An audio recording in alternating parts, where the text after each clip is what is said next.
வாழ்க வளமுடன். Welcome to TNPSC stars channel. Students, இன்றைக்கி நம்மளோட வீடியோ 8th ஸ்டாண்டர்டுக்கான சோசியல். இதில் ஜாகிரஃபியில் நம்ம 3rd லெசன் இன்றைக்கி பார்க்க போகிறோம். Hydraulic cycle. ஓகேங்களா? ஹைட்ராலிக் சைக்கிள்னால் நீரியல் சுழற்சி அப்படிமோ, சரிங்களா? ஸோ இதில் பொறுத்த வரைக்கும் நம்ம என்னெல்லாம் பார்க்க போகிறோம் அப்படின்னு பார்த்தோம்னா, to understand the status of water on the earth, to learn the basic concept of hydraulic cycle, to study the different components of hydraulic cycle. சரிங்களா? பார்க்கலாம், கொஷின் பார்க்கலாம். கொஷின் பார்க்குறதுக்கு முன்னாடி நம்ம சேனலில் இது வரைக்கும் யாரெல்லாம் சப்ஸ்கிரைப் பண்ணலையோ அப்படியே பண்ணிடுங்க. அப்படியே பண்ணிட்டீங்கன்னா உங்களுக்கு பெல் சிம்பிள் ஒன்று தெரியும். அப்படியே அதையும் கிளிக் பண்ணிட்டீங்க அப்படின்னா அப்பப்போ உங்களுக்கு போடுற வீடியோக்கள்லாம் நோட்டிஃபிகேஷனாக வந்து சேரும். Okay, thank you. கொஷின்ஸ் பார்க்கலாம்.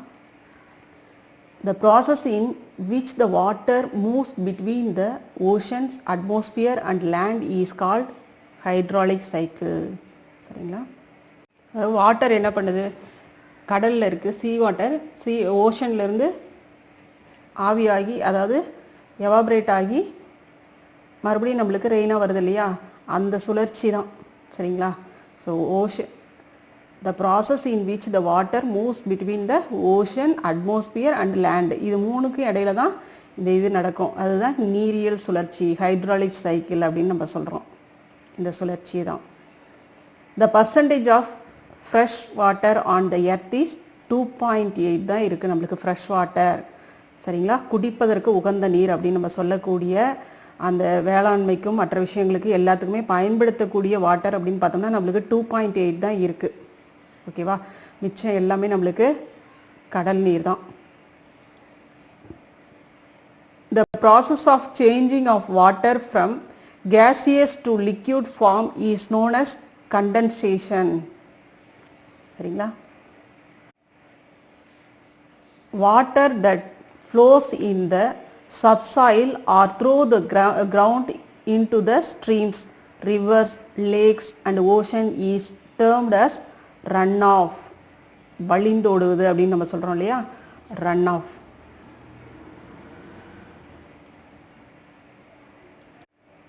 வாட்டர் வந்து எப்படிலாம் ரன் ஆஃப் ஆகுது அப்படின்னு பார்த்தோம்னா, streams, reverse, lakhs and ocean, இது மூலமாக ஃபஸ்ட்டு ஒரு மழை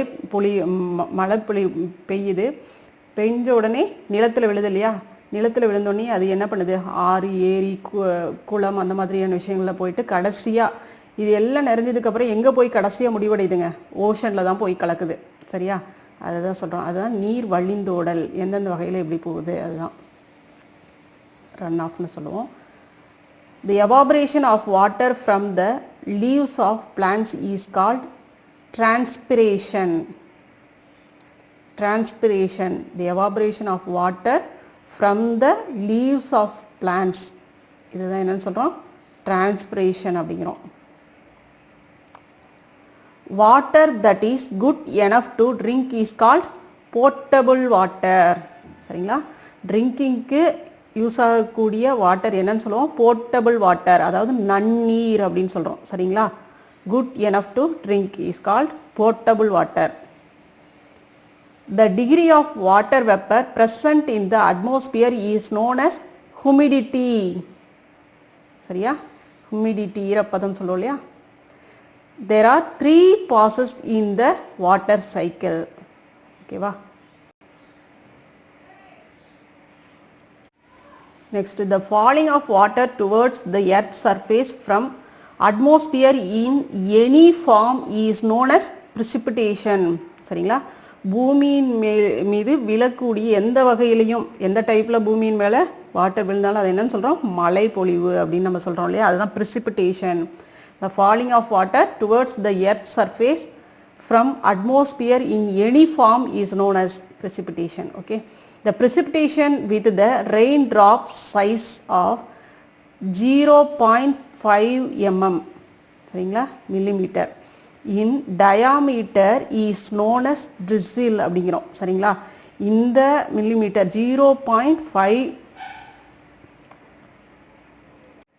குறைவாக இருந்துச்சு அப்படின்னா அதை என்னன்னு சொல்கிறோம்? ட்ரிசில் அப்படிங்கிறோம். சரிங்களா? மழைத்துளி, ட்ரிசில். தூறல் விழுது அப்படின்னு சொல்கிறோம் இல்லையா? ட்ரிசில், தூறல். சரியா? இந்த இதை பார்த்துக்கோங்க, அளவு எவ்வளோன்னு பார்த்துக்கோங்க, இது ரொம்ப முக்கியம். சரியா? ஸோ இதை விட குறைவாக இருந்துச்சு அப்படின்னா அதை என்னன்னு சொல்கிறோம்? ட்ரிசில் அப்படிங்கிறோம். Mist is denser than fog. Mist is denser than fog. மிஸ்ட்னா என்னதுங்க? மூடு பனின்னு சொல்லுவோம் இல்லையா? அந்த ஜனவரி டிசம்பர் அண்ட் ஜனவரி அந்த இதுலலாம் நம்மளுக்கு மூடு பனி பெய்யும் இல்லையா? அந்த காலையில் ரொம்ப அந்த பனி மூட்டமாக இருக்கும் இல்லையா? அதுதான் மிஸ்ட் அப்படின்னு சொல்லுவோம். So mist is denser than fog. ஃபாக்னா அடர் பனி, ரொம்ப அடர்ந்த பனி, ரொம்ப ஹையாக இருக்கும், அந்த மாதிரியான பனியை ஃபாக்னு சொல்லுவோம். சரியா? ஸோ இது டென்சர் தென் ஃபாக், குறைந்த இதாக தான் இருக்கும் இது. ஓகேவா? அதாவது இதை விட இது குறைந்த அடர்த்தி கொண்டது. சரியா? மிஸ்ட்டு வந்து ஃபாகை விட ஒரு குறைவான அடர்த்தி. நம்மளுக்கே தெரியும் அடர் பனி அப்படின்னா அந்த ரொம்ப ஹையாக இருக்கும். இதனுடைய டென்சிட்டி பார்த்தோன்னா ரொம்ப கம்மியாக இருக்கும் மிஸ்டோட இது பார்த்தோன்னா. ஓகேவா? மேட்ச் பாருங்கள். Vegetation, transpiration, condensation, clouds, snow and rain drops, slit, infiltration at the surface. Infiltration அப்படிங்கிறது அட் த சர்ஃபேஸ். இது கொஷின்ஸ் பார்க்கும்போது நம்மளுக்கு புரியும். சரிங்களா? வெஜிடேஷன் அப்படிங்கிறது டிரான்ஸ்பிரேஷன், எவாபரேஷன், அந்த இது அதுதான் சொல்கிறோம். Condensation, clouds, snow and rain drops, slit, infiltration at the surface. அடுத்தது சூஸ் பாருங்கள். Evaporation refers to the process in which the gaseous form of water changes into liquid form. It refers to the process in which the liquid form of water changes into gaseous form. Water boils at 100 degrees Celsius temperature, but it actually begins to evaporate at 0 degrees Celsius. It is responsible for the formation of clouds. Okay, so இங்கே கொடுத்துருக்கிற ஆன்சர்லாம் எதை refer பண்ணுறதா இருக்குன்னா evaporation refers to. So இதை refer பண்ணுது அப்படின்னு பார்த்தோம்னா இது இல்லை. ஸோ நம்மளுக்கு ஆன்சர் அப்படின்னு பார்த்தோம்னா இது ரெண்டு தான். சரிங்களா? ஸோ 100 டிகிரி இதில் வந்து இது ஃபுல்லி இது டெம்பரேச்சர். ஆனால் எவாபரேட் ஆகுறது அப்படின்னு பார்த்தோம்னா 0 டிகிரி செல்சியஸ்லேயே இது எவாபரேட் ஆக ஆரம்பிச்சிருது. சரிங்களா? ஸோ பாயிலிங் பாயிண்ட் அப்படின்னு பார்த்தோம்னா 100 டிகிரி செல்சியஸ் சொல்லுவோம். ஆனால் எவாபரேட் ஆகுறது ஸ்டார்டிங்லேயே 0 டிகிரி செல்சியஸ்லேயே அது எவாபரேட் ஆகுது. சரிங்களா? ஸோ நம்மளுக்கு ஆன்சர் இது ரெண்டு தான்.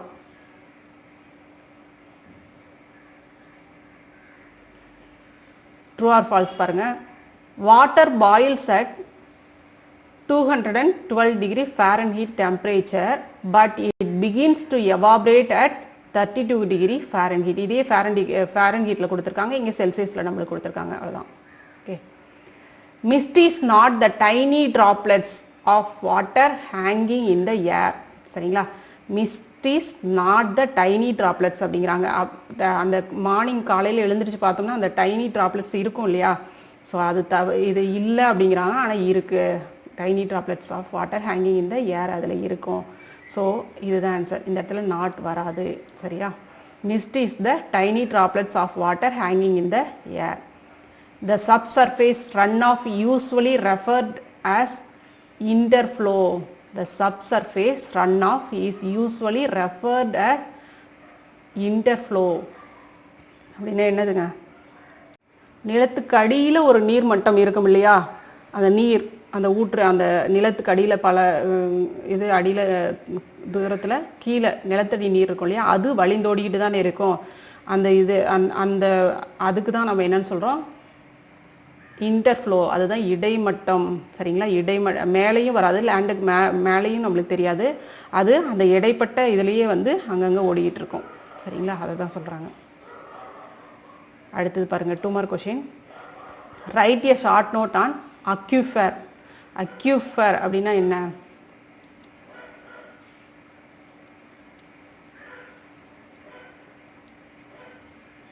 An aquifer is an underground layer of water bearing rock. சரிங்களா? underground layer of water, underground layer of water bearing rock. ஓகேவா? define hydraulic cycle. hydraulic cycle என்ன? hydraulic cycle. hydraulic cycle அப்படிங்கிறது பாருங்க என்ன ஆகுது? இங்கிருந்து இங்கே இருக்கக்கூடிய நீர் என்ன ஆகுது? எவாபரேட் ஆகுது. எவாபரேட் ஆகி இங்கே மறுபடியும் நம்மளுக்கு என்னவாகுது, மேகமாக வருது, அப்புறம் வந்து மழை நீராக மறுபடியும் இங்கே பொழியுது. சரியா, நீர் மழையாக வருது, மறுபடியும் இது மறுபடியும் இப்படியே ரொட்டேட் ஆகிட்டு தான் இருக்குது. சரியா, அதுதான் நம்ம சொல்கிறோம். கடலில் இருக்குது, நிலத்தில் வருது, நிலத்தில் விழுந்து மறுபடியும் கடலுக்கு வருது, கடல்ல இருந்து மறுபடியும் ஆவியாகுது, மறுபடியும் நம்மளுக்கு மழையாக வந்து சேருது. ஸோ இது இந்த ரொட்டேஷன் தான், இதுதான் நம்ம ஹைட்ராலிக் சைக்கிள் அப்படிங்கிறோம். பாருங்கள், hydraulic cycle is a global sun driven process where water is transported from ocean to atmosphere, from atmosphere to land and from land back to oceans. ஓகேவா, ஓஷன்ல இருந்து அட்மாஸ்பியர் மூலமா மறுபடியும் என்ன ஆகுது, land, from land back to ocean. சரியா, இந்த circle ஓகேவா, ஒரு ரொட்டேஷன் இருந்துகிட்டே இருக்கு இல்லையா. ஸோ இதுதான் இந்த டிரான்ஸ்பிரேஷன். ஓகேவா, இதுதான் நம்மளுக்கு முக்கியமான point. Water is transported from ocean to atmosphere, from atmosphere to land and from land back to oceans. ஓகேவா,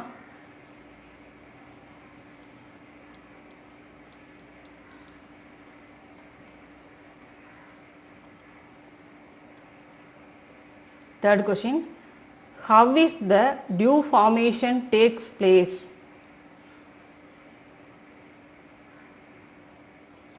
பனி எப்படி உருவாகுது, டியூனா என்னதுங்க, பனித்துளின்னு சொல்லுவோம். அந்த பனித்துளி அது வந்து எப்படி உருவாகுது பனி அப்படின்னு பார்த்தோம்னா, it is a water droplet formed by the condensation of water vapor on a relatively cold surface of an object.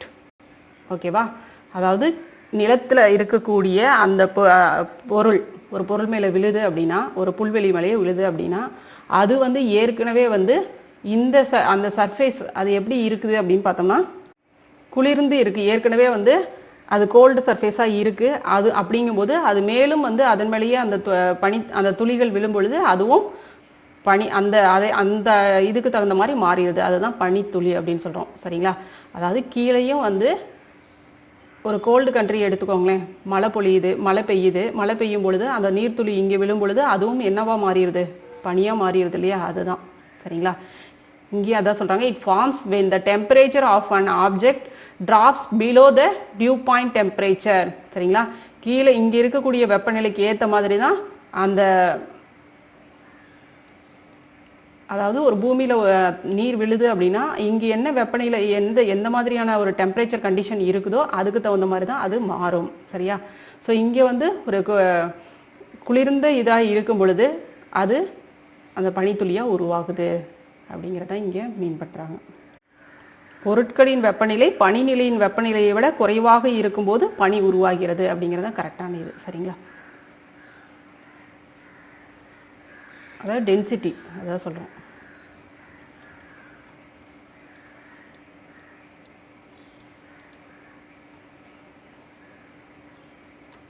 Okay, next, write a short note on surface runoff. Surface run off, நீர் எப்படி வந்து வழிந்தோடுது அப்படின்னு சொல்கிறோம் இல்லையா, அதுதான் surface run off. It is the portion of rainfall which enters the stream immediately after the rainfall. It occurs when the rainfall is longer, heavier and exceeds the rate of infiltration.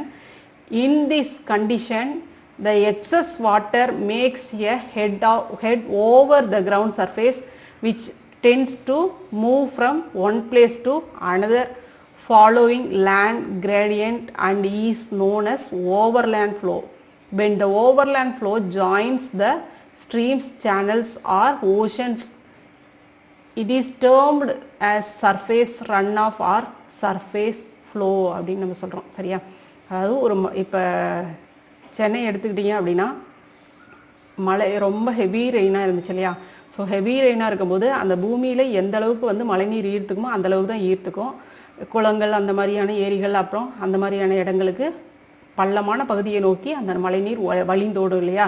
So அதையும் தாண்டி இன்னும் மீதி ஆகுது அப்படிங்கும் பொழுது தான் இங்கே என்ன ஆயிடுச்சு, சிட்டிக்குள்ளாரெல்லாம் நீர் வந்துடுச்சு, எந்த இடத்துல போகிறதுக்குன்னு வழி இல்லாமல் உள்ளே வந்திருக்கு.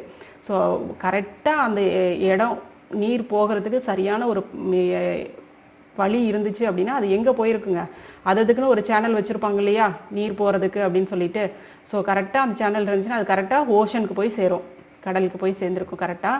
ஸோ அந்த மாதிரி தான் அமைக்கப்பட்டிருக்கும். பட் இன்னைக்கு இந்த மாதிரி எல்லாமே மக்கள் நெருக்கம் அதிகமானதுனால எல்லாம் வீடுகளாக மாறிடுச்சு. ஸோ அந்த தண்ணி போகிற இடம்லாம் வீடாக மாறினதுனால வீட்டுக்குள்ளே தண்ணி போகுது. அதுதான் சரியா. ஸோ நீர் வழிந்தோடுதல், அதாவது சர்ஃபேஸ் ரன் ஆஃப் அப்படின்னா என்ன அதுங்க, இதுதான் மழை பொழியுது, மழை வந்து அதிகமாக பொழியும் பொழுது எங்கெங்கெல்லாம் வழி போகுது அதுதான் சொல்கிறோம்.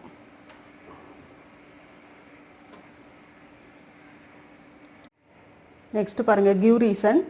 Infiltration of water is low in the region of non porous soil. ஓகேவா, அதாவது நீர் ஊடுருவாத, நீர் வந்து நிலத்துக்குள்ளார போக முடியாத, ஈர்க்கக்கூடிய நிலத்தில் உறிஞ்சக்கூடிய அந்த இது கெப்பாசிட்டி இல்லாத இடங்கள்ல பார்த்தோம் அப்படின்னா மண் இருந்தால் அது உரியும். மற்ற மண் இல்லாத இடத்துல எப்படி நீர் வந்து உறிஞ்சிக்கும், நிலத்துக்குள்ளார போக முடியாது இல்லையா.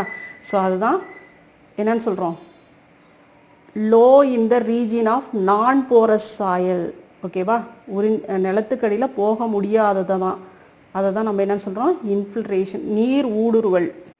நீர் புகாத இடங்களில் நீரினுடைய அந்த ஊடுருவல் வந்து ஏன் குறைவாக இருக்கு அப்படிங்கிறோம். என்ன ரீசன் அப்படின்னு கேட்குறாங்க. சரிங்களா, அதாவது நீர் புகாத இடங்களில் அந்த நீரினுடைய அந்த ஊடுருவல் வந்து குறைவாக ஏன் இருக்கு, நிலத்துக்கடியில் ஏன் வந்து நீர் வந்து போகலை அப்படிங்கிறது என்ன ரீசன் பார்க்கலாம். ஆன்சர் பாருங்க, water entering the soil at the surface of the ground is termed as infiltration அப்படிங்கிறோம். சரிங்களா, so water entering the soil at the surface of the ground, இதை தான் நம்ம இன்ஃபில்ட்ரேஷன், ஊடுருவல், நீர் வந்து நிலத்துக்குள்ளார போகிறது, அதுதான் இன்ஃபில்ட்ரேஷன் அப்படிங்கிறோம். Infiltration allows the soil temporarily to store water.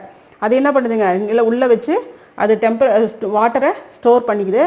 The rate of infiltration is influenced by the physical characteristics of the soil, vegetative cover, moisture content of the soil temperature and rainfall intensity.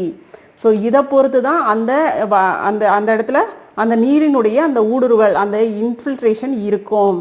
சரிங்களா, எதெல்லாம் இது பண்ணுது, physical அங்கே இருக்கக்கூடிய அந்த physical characteristic of the soil, அந்த சாயிலினுடைய அந்த தன்மை, வெஜிடேட்டிவ் கவர், மாய்ஸ்சர், அங்கே எப்படி அந்த ஈரப்பதம் இருக்குது, அந்த மண்ணினுடைய அந்த ஈரப்பதம், அந்த டெம்பரேச்சர், அங்கே இருக்கக்கூடிய காலநிலை டெம்பரேச்சர், அங்கே இருக்க அந்த இது வெப்பம், இது எல்லாம் தான் அந்த இதை நிர்ணயிக்குது. சரியா,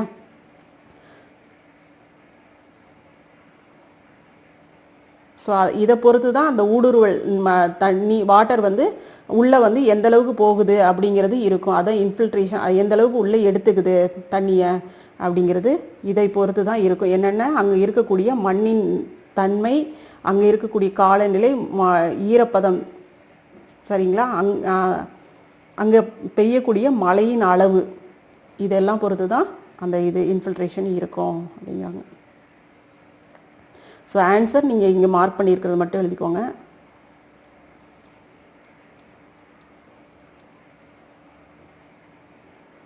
fresh water is less on the earth. Fresh water வந்து ஏன் வந்து எர்த்தில் வந்து ரொம்ப கம்மியாக இருக்கு இல்லையா, ரீசன் என்னதுங்க, ஏன் கம்மியாக இருக்குது அப்படின்னு பார்த்தோம்னா ஆன்சர் இது உங்களுக்கு இதுக்காக காட்டுறேன் பாருங்கள்.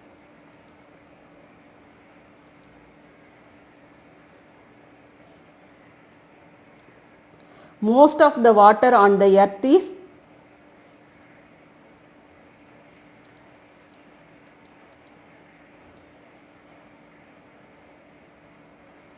தெரியல. ஓகேவா, இப்போ கிளியராக தெரியும்னு நினைக்கிறேன்.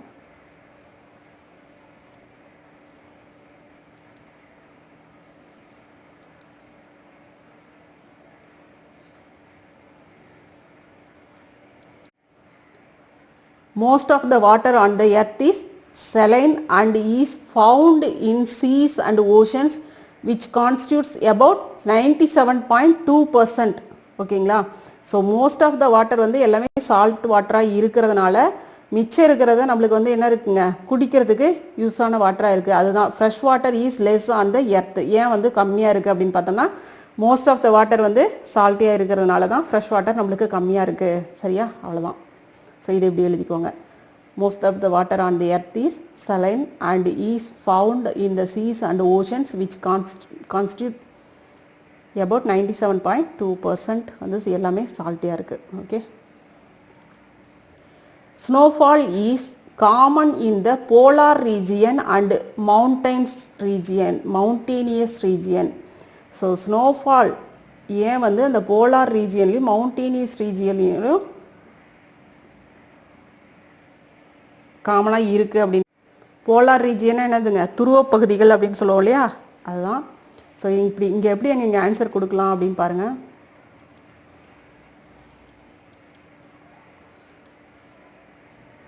ஃபஸ்ட்டு இதை கொடுக்கணும், சரியா?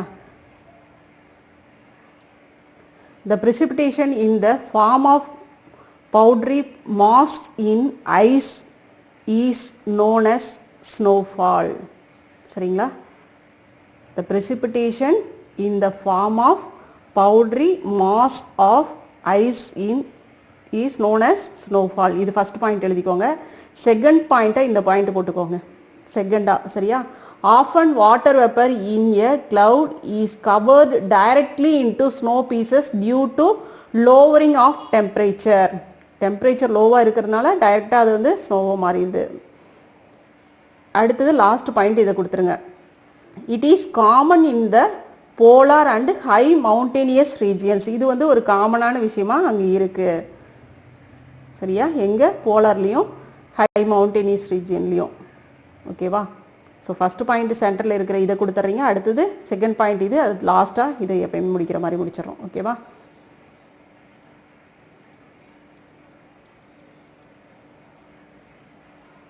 Next detail question. இதை வந்து நான் உங்களுக்கு சொல்கிறேன் எந்தெந்த இதில் இருக்குது அப்படின்ட்டு. நெக்ஸ்ட்டு நான் டைம் இருந்துச்சுன்னா மறுபடியும் உங்களுக்கு எக்ஸ்பிளைன் பண்ணுறேன், சரியா?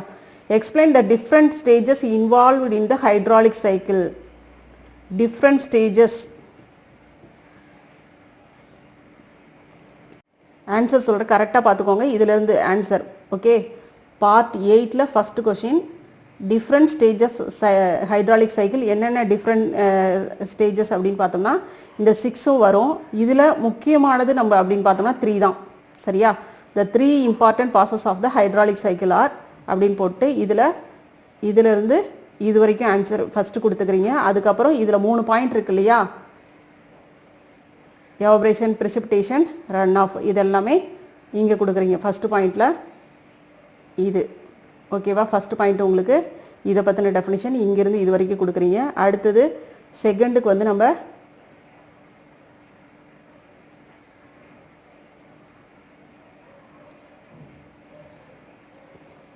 அந்த 3 பாயிண்ட்லேருந்து தான் நம்ம எடுத்து கொடுக்க போகிறோம். ஓகேவா? பிரிசிபிடேஷன் இது, ஓகேவா? பிரிசிபிடேஷன். நெக்ஸ்ட்டு வந்து ரன் ஆஃப்னு வரும்னு நினைக்கிறேன், ரன் ஆஃப் வரும். ஓகேவா? இந்த பாயிண்ட்டு இதிலேருந்து கொடுத்துட்றீங்க ஃபுல்லாக இது வரைக்கும். ஓகேவா? இந்த 3 பாயிண்ட் என்னென்னது, ரன் ஆஃப் ஒன்று கொடுக்க போகிறோம். அடுத்தது ப்ரெசிபிடேஷன், இதுலேருந்து இது வரைக்கும் மட்டும் கொடுக்க போகிறோம். அடுத்தது ஃபஸ்ட்டு பாயிண்ட்டாக நம்ம என்ன கொடுக்க போகிறோம்?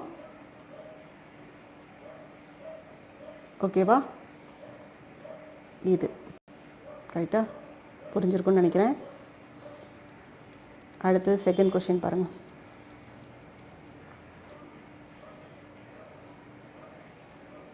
Distinguish between evaporation and transpiration. எவாபரேஷனுக்கும் டிரான்ஸ்பிரேஷனுக்கும் உள்ள டிஃப்ரென்ஸ் என்ன?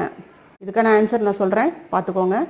எவாபரேஷனுக்கும் டிரான்ஸ்பிரேஷனுக்கும் உள்ள டிஃப்ரென்ஸ் என்ன? ஆப்போசிட் பாயிண்ட் எப்படி எடுக்கலாம் அப்படின்னு பாருங்கள். Evaporation refers to the process in which the liquid form of water changes into gaseous form. சரியா? டிரான்ஸ்பிரேஷன்ல பாருங்க, transpiration refers to the process by which the water content in the plants are released into the atmosphere in the form of water vapor. ஓகேவா? இது first point. Second point என்ன எடுக்கலாம் அப்படின்னு பார்த்தோம்னா இதுலேயே கொடுத்துருக்காங்க நம்மளுக்கு டிரான்ஸ்பிரேஷனுக்கும் எவாபரேஷனுக்கும். எவாபரேஷனுக்கு பாருங்க, the atmosphere gets nearly 90% of moisture from the oceans. அதோடு நிறுத்திக்கோங்க. அடுத்தது இங்கே 10% of the moisture from plants through transpiration. சரியா? இது டிரான்ஸ்பிரேஷனுக்கு, இது எவாபரேஷனுக்கு. ஓகேவா? இது செகண்ட் பாயிண்ட். அடுத்தது third point,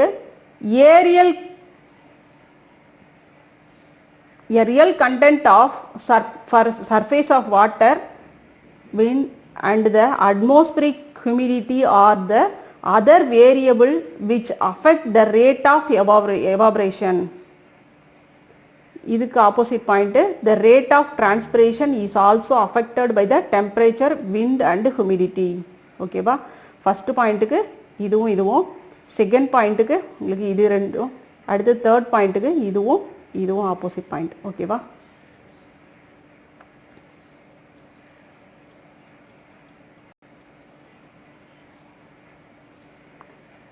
Third question, give a detailed explanation on different forms of precipitation. Third question can answer.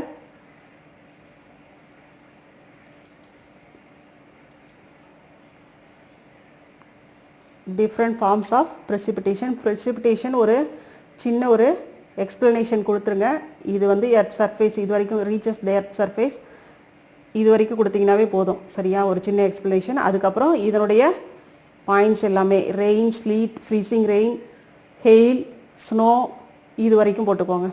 இதுக்கு நம்ம போலார் இந்த இதுக்கு நம்ம கியூ ரீசன்ல இதை பார்த்துட்டோம். ஸோ இது வரைக்கும் இந்த கொஷினுக்கான ஆன்சர். ஓகேவா? ஓகே, இதை கொடுத்து தான் ஆகணும், வேறு வழி இல்லை, இவ்வளோ தான் எழுதி ஆகணும், இதில் குறைக்க முடியல. சரியா?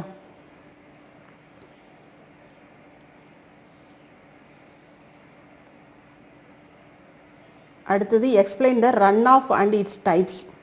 எக்ஸ்பிளைன் த ரன் ஆஃப், அப்போ அதனுடைய டைப்ஸ் என்ன? சர்ஃபேஸ் ரன் ஆஃப், அதனுடைய டைப்ஸ் என்ன? ஓகே,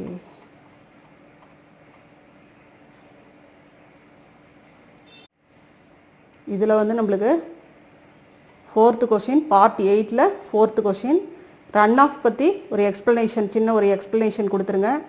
சரியா? கொடுத்துட்டு தான் நம்ம இந்த பாயிண்ட் எழுதணும். சரியா? Surface run off, subsurface run off, base flow அப்படின்னு சொல்லிட்டு இது வரைக்கும் நீங்கள் கொடுத்துருங்க ஆன்சர். ஓகேவா? ஃபோர்த்து கொஷினுக்கான ஆன்சர் இது வரைக்குமே வரும். இது வந்து ஏற்கனவே பார்த்தோம், இது 2 மார்க் கொஷினில் ஃபோர்த்து கொஷின், இதை எதுவும் மைண்ட் பண்ணிக்காதீங்க.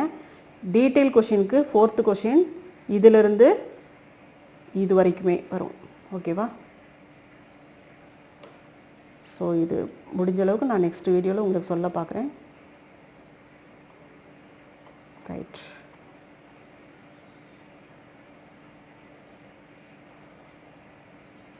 இது நம்மளுக்கு லெசன்லேயே கொடுத்துருக்குறாங்க இல்லையா, ஹைட்ராலிக் சைக்கிள். இது அது உள்ளே பார்த்தீங்கன்னாவே தெரிஞ்சிடும்.